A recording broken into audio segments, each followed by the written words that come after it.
طيب أسامة، تفضل المايك.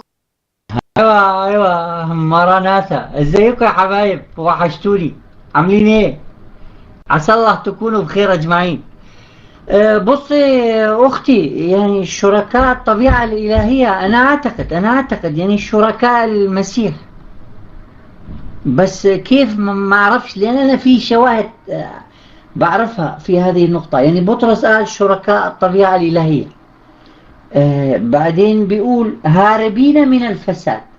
هذا يعني الطبيعة الإلهية في القداسة. أنا أعتقد يعني الله قدوس وما بيحب الغلط، فلما الواحد يهرب من الغلط والفساد ويتقدس يدخل إلى هذه الطبيعة، لأنه بيقول الشركاء في الروح أو الروح القدس. يعني مثلا أجيب لي الشاهد، عبرانيين 6 عدد 4، عبرانيين إصحاح 6 عدد 4 بيقول لأن الذين استنيروا مرة وذاقوا موهبة السماوية وصاروا شركاء الروح القدس.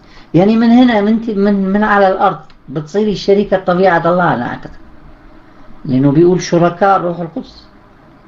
طب هو واحد كيف يصير شريك الروح القدس؟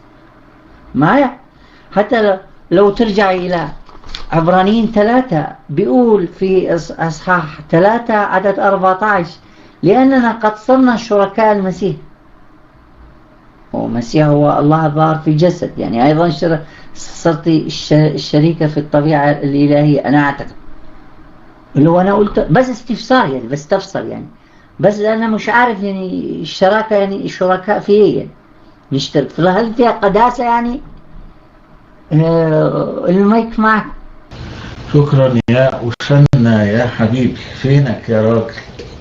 وحشنا، انت تظهر كده وبعدين تختفي وبعدين عايزين نشوفك على طول.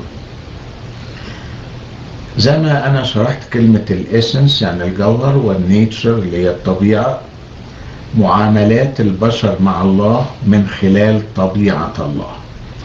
اما معاملات الله اب وابن وروح قدس فهي من خلال الجوهر الالهي. لما بنقول شركاء الطبيعة الالهية ده كلام مظبوط، وده اللي قالته اختنا هالة، ان من ضمن الطبيعة الالهية صفات الله.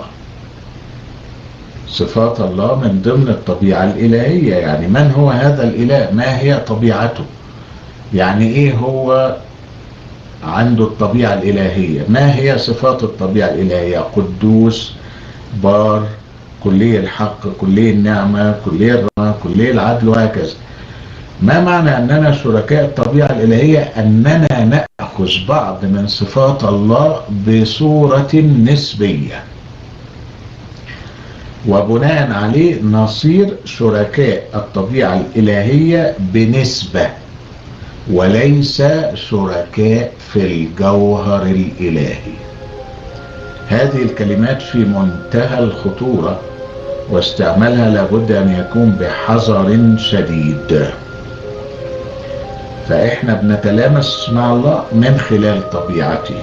طبيعة الله بتشمل صفاته، ونحن حين نشترك في طبيعته معناه أنه يسكب علينا من صفاته بصورة نسبية وليست بصورة مطلقة، فنصير بهذا شركاء الطبيعة الإلهية، وبضيف كلمة نسبيا.